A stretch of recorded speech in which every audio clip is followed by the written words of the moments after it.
आगे इधरों भी निगाही नहीं पड़ पाई। तो विदुरानी के यहाँ काऊ आपकी कमी ना है, पर कन्हैया ने कह दी कि आज हम चंबल घाटी के भिंड विधानसभा अंतर्गत ग्राम कनावर में काली माता मंदिर के दर्शन कराएंगे। यह मंदिर जंगल घने जंगल क्वारी के जंगलों में विराजमान है। बड़ी ऊंचाई पर मैया रानी विराजमान है। अब हम दिखाते हैं जंगल क्वारी का, चंबल का। चंबल ऐसे ही नहीं कहते लोग, देख लो दूर दूर तक पहाड़ ही पहाड़। जहाँ मैया रानी काली मैया कनावर गांव में विराजमान है, जहाँ श्रीमद् भागवत हो रही है, जिसके आयोजक पारक्षित हैं भिंड जिले के वार्ड नंबर 31 के पार्षद जसरथ भदौरिया के पिता। धन्य है खिलाने वाला और उससे भी ज्यादा धन्यवाद है खाने वाले। यह है चंबल का बहड़, चंबल घाटी भिंड। बड़ी ऊंचाई पर मैया रानी विराजमान है, देख लो। आज बीसन हलचल परिवार को आप भी सौभाग्य है कि मैया रानी के दर्शन करने के लिए आए। इतने में चौकी पे बैठी है, कन्हैया को जमीन पे बिठा दिया, कूदे को फेंक रही है, छिलके को खिला रही है। विदुर जी ने विदुरानी का मैया रानी के द्वारपाल शेर। कन्हैया को बड़ा दुख होगा जब जब मैं कुछ खाने बैठता हूँ। तभी मैया के दर्शन सोमवार को होते हैं, जहाँ काफी भक्तगढ़ एरिया का आता है। माता काली माता का यह प्राचीन मंदिर है।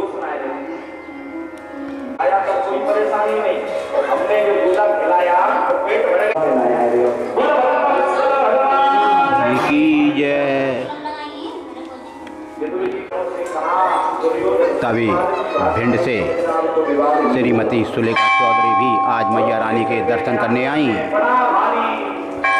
बड़ा प्राचीन मंदिर, घनघोर जंगल में माता रानी विराजमान।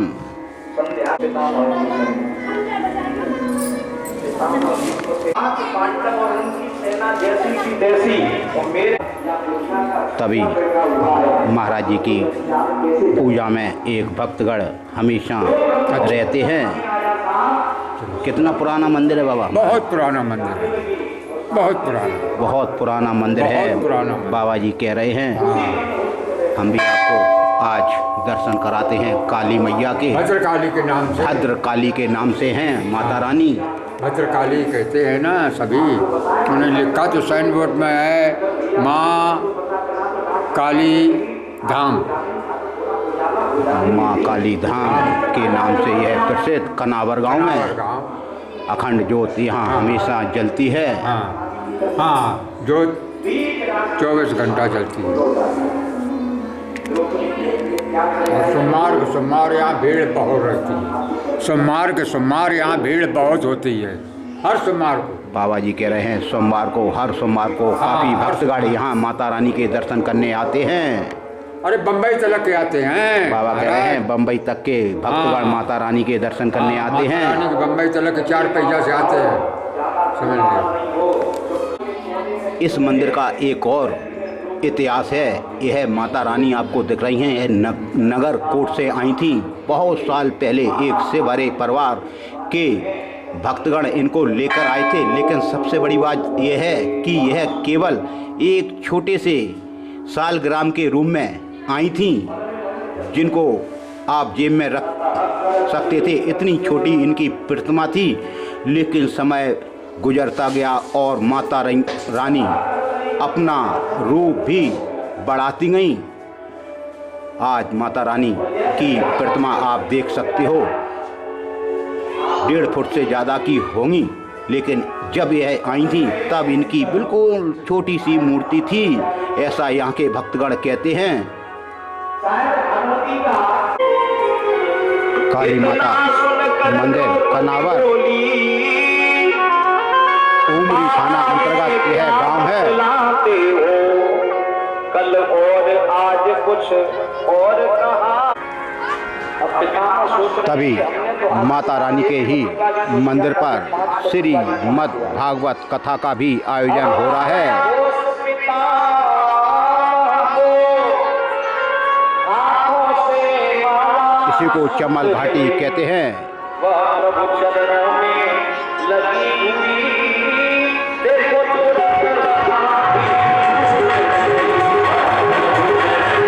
आनंद ही आनंद भक्तमयी वातावरण। यह क्वारी का पहाड़ है, जंगल है, कनावर, दूर दूर तक कोई मकान नहीं, घनघोर जंगल।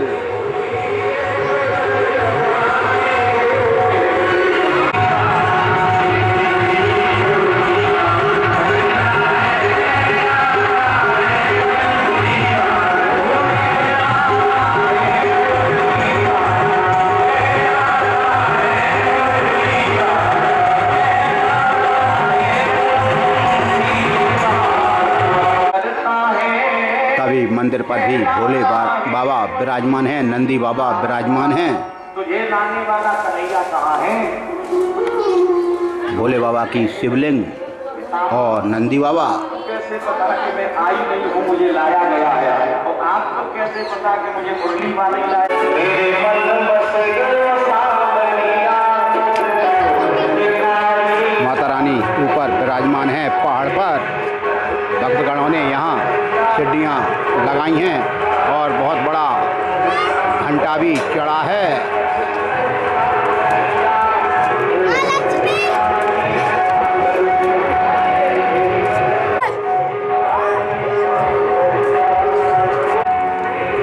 यह सोवरन दास महाराज हैं, काली जी के भक्त हैं, महंत हैं। महाराज जी काली महाराज जी की आवाज़ थोड़ी साफ नहीं आती है। महाराज जी हम ये पूछना चाहते हैं, काली जी का मंदिर कितना पुराना है? मंदिर कितना पुराना है? बहुत पुराना है। यहाँ एक रतनगढ़ की माँ, रतनगढ़ से ले आए थे। रतनगढ़ नगरकोट से एक नगरकोट की माता हैं। वे कितनी बड़ी थी यहाँ?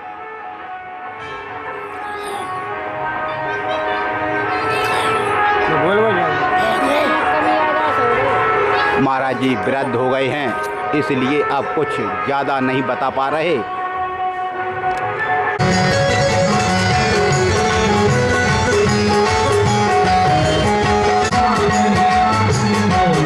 श्रीमद् भागवत कथा ज्ञान यज्ञ महोत्सव। जय मां भद्रकाली। 2 फरवरी से 8 फरवरी तक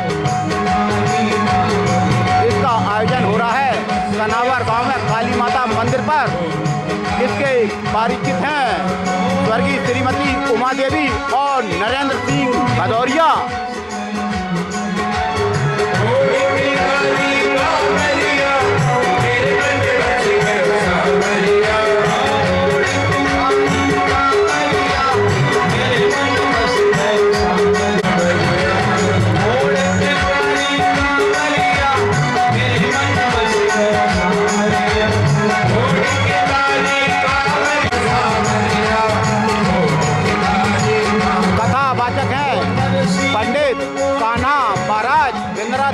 वृंदावन धाम। कथा का दूसरा दिन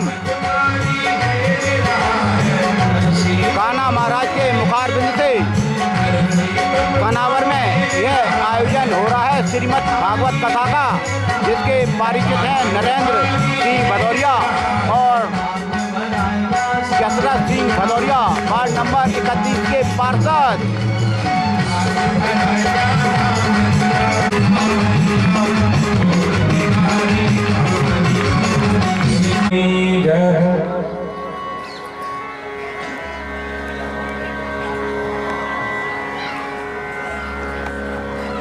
यह भिंड नगर पालिका के पार्षद वार्ड नंबर 31 से दशरथ भदौरिया हैं।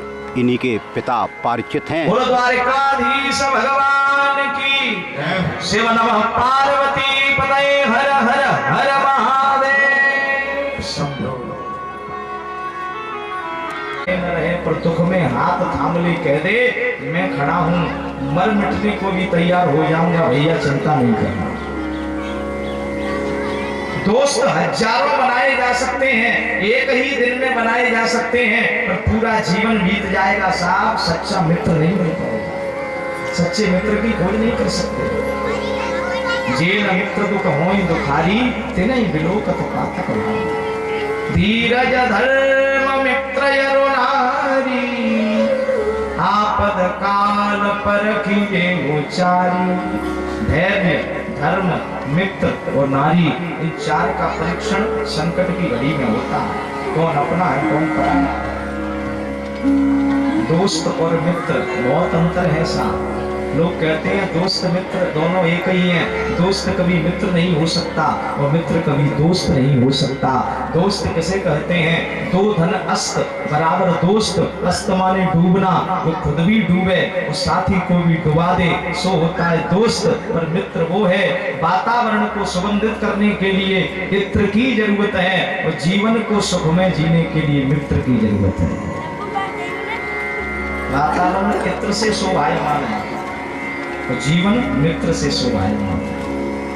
अश्वत्थामा मित्र है। मित्र की परिभाषा का राम जी ने अपने जीवन का ज्ञान कराते हुए महाराज श्री, एक का नाम है निषाद राज गुह और दूसरे का नाम है बाली का भाई सुग्रीव। मित्रता करी भगवान। मित्रता में छल कपट नहीं होता, मित्रता में समर्पण होता है, हृदय का भाव जागृत होता है। मित्र वही है जो सजा दे जीवन को। अश्वत्थामा ने कहा मित्र दुर्योधन मरना मंजूर है, बोल बोल जल्दी बोल, मैं क्या करूं, तेरी दशा मुझसे देखी नहीं जाती। अश्वत्थामा के वचन सुने दुर्योधन ने कहा जिसने जांग को तोड़ा है तो उसका शीश काटना, यही मेरी अंतिम इच्छा। जिसने जांग को तोड़ दिया, जिसकी वजह से मेरी ये स्थिति बनी, उसका शीश काटना। दुर्योधन के वचन सुनते ही अश्वत्थामा कहता है अकेले उसका शीश काटूं या पांचों का काट लाऊं? क्या एक से संतुष्टि हो जाएगी? दुर्योधन ने कहा एक का लाना भी सरल नहीं है, पांचों का कहां से लाएगा? अश्वत्थामा ने कहा पांचों का ले आया तो? दुर्योधन कहता है इनाम दूंगा। पांचों का बालन बाका हो,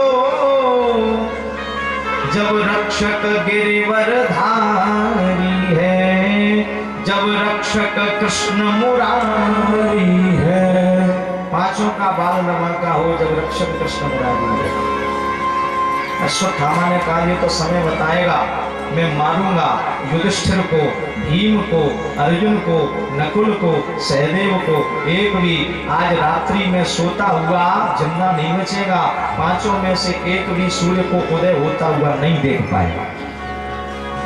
दुर्योधन ने कहा भैया अश्वत्थामा, जाना तो मैं पढ़ा लिखा योग्य नहीं, पर इतना भर जान गया हूं इस जीवन के अनुभव से। दुर्योधन ने कहा मैंने संसार में तीन तरह के लोगों को देखा है। एक तो वे हैं जो कहते बहुत हैं पर करते कुछ नहीं हैं, दूसरे वे हैं जो कहते हैं वो करते हैं, तीसरे वे हैं जो करते तो हैं पर कहते कुछ नहीं हैं। तो इन तीनों में सर्वश्रेष्ठ वे तीसरे हैं जो बखान कुछ नहीं करते, वो काम करके दिखाते हैं। उनके काम का बखान दुनिया करती है, वे खुद नहीं कहते कि साहब हमने ये किया। दुनिया चिल्लाती है बड़े अच्छे आदमी। तो कई ऐसे हैं कि कहते तो बहुत हैं पर करते कुछ नहीं।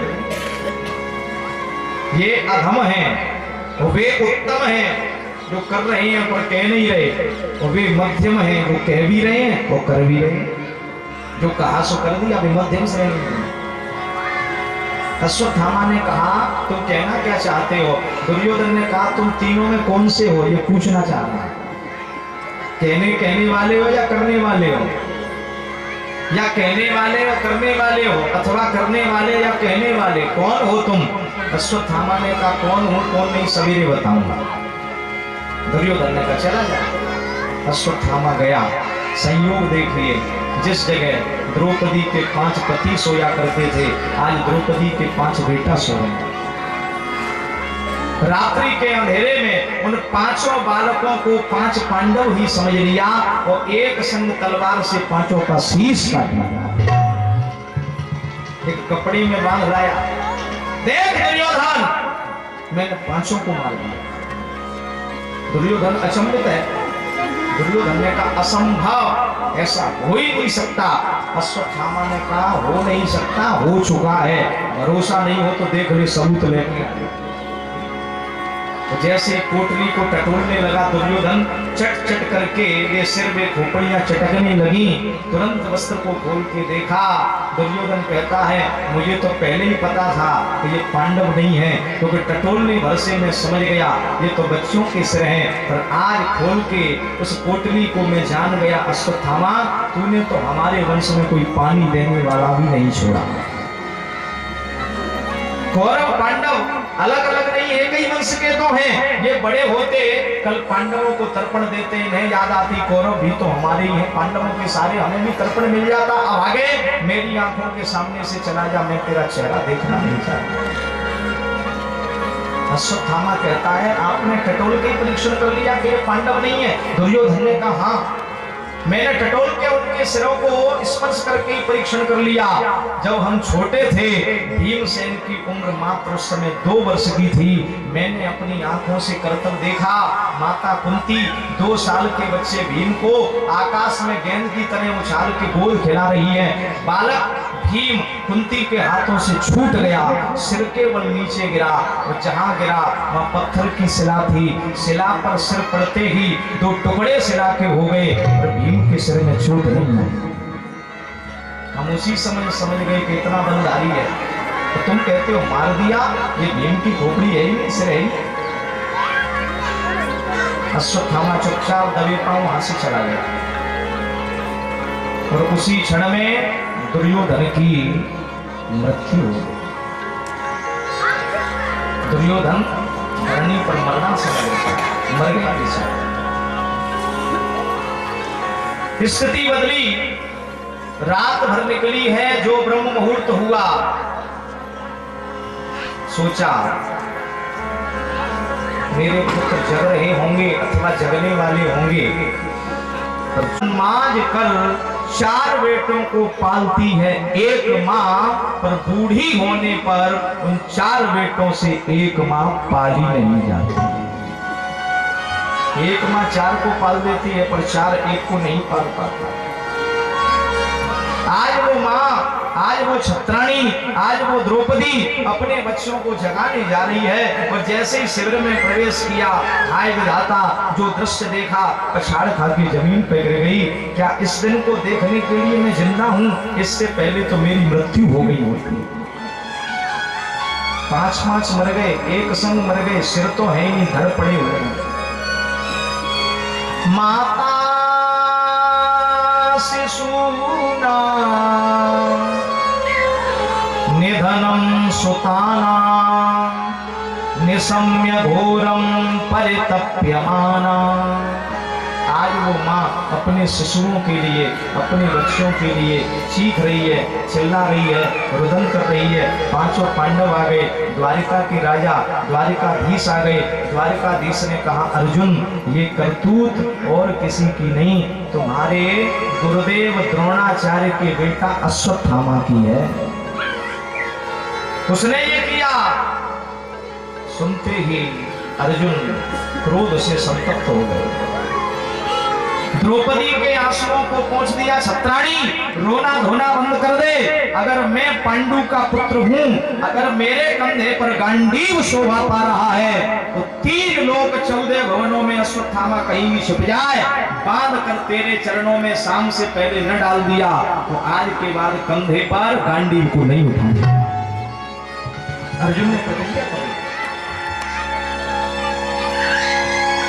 सब पांडव मौन है, द्रौपदी सिसकियां भर रही है। जाने लगा अर्जुन, आपने तो शंका में डाल दिया। अब ऐसा हो सकता है कि कोई मर भी जाए और जिंदा भी बना रहे। भगवान ने कहा हो सकता है।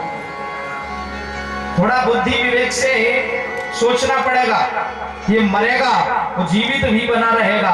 क्यों? संत ब्राह्मण और किसी प्रतिष्ठित व्यक्ति के लिए जिसका नाम हो संसार में, ऐसे व्यक्ति का जीवन सिर्फ और सिर्फ उसका मान और सम्मान होता है। जिसे बेइज्जत कर दिया जाए, जिसका अपमान हो जाए, जिसे समाज बहिष्कृत कर दे, समझ लो वो उसी दिन मर चुका है।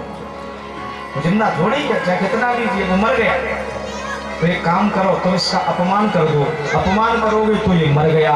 वो सांस चल रही है, इसका मतलब जिंदा, दोनों ही काम हो जाए। अर्जुन समझ गए।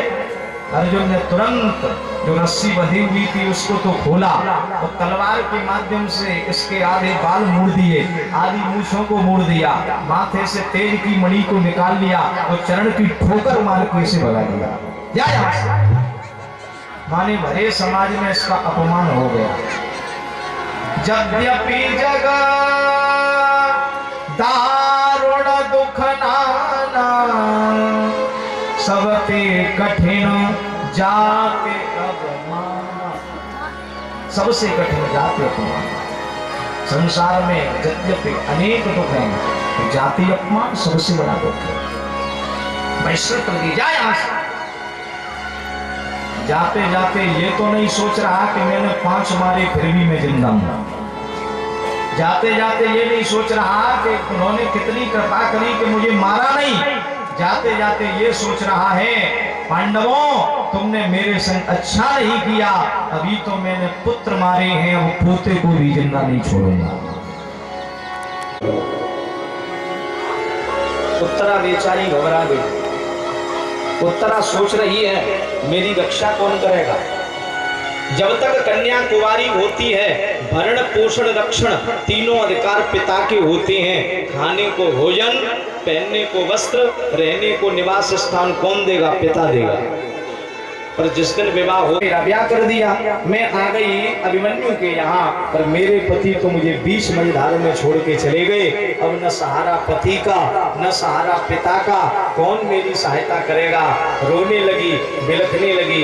एक संग ख्याल आया, मेरे तो पिता भी नहीं है, मेरे तो पति भी नहीं है, पर हमारी सासू माँ द्रौपदी के तो पिता पति सब थे, फिर भी रक्षा कन्हैया ने करी। मेरा तो एक पति है, उसके तो 5 थे, मौन होके बैठे गए।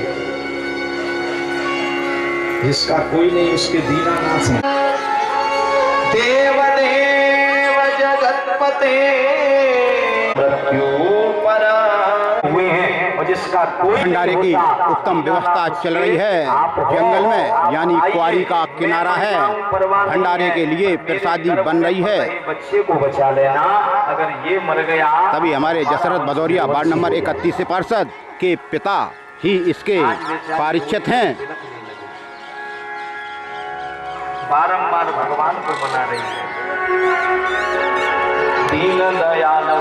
काफी संख्या में ग्रामीण जन श्रीमद् भागवत कथा का श्रवण कर रहे हैं। मैंने तेरे ही नाम की भेंट कसी है, द्वारिकाधीश बेचारी ऊपर ही काली माता मैया विराजमान है। बड़ा ही रमणीय स्थल है, धार्मिक स्थल है, प्राचीन स्थल है। वीरो भीषण हलचल श्रीमद् भागवत कथा कनावर कथावाचक हैं पंडित श्री कान्हा महाराज वृंदावन धाम। यह काली माता मंदिर का प्राचीन मंदिर है।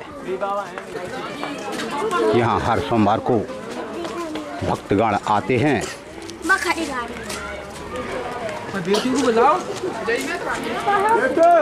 ऊंची नीची खंदियाँ, जंगल। तभी कथा का श्रवण करने आए हैं महेश चौहान एडवोकेट।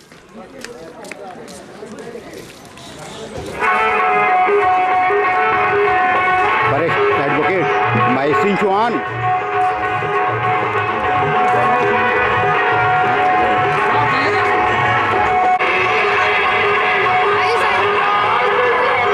कनावर गांव का क्वारी का बहड़, क्वारी मैया बिल्कुल बगल में ही बह रही हैं।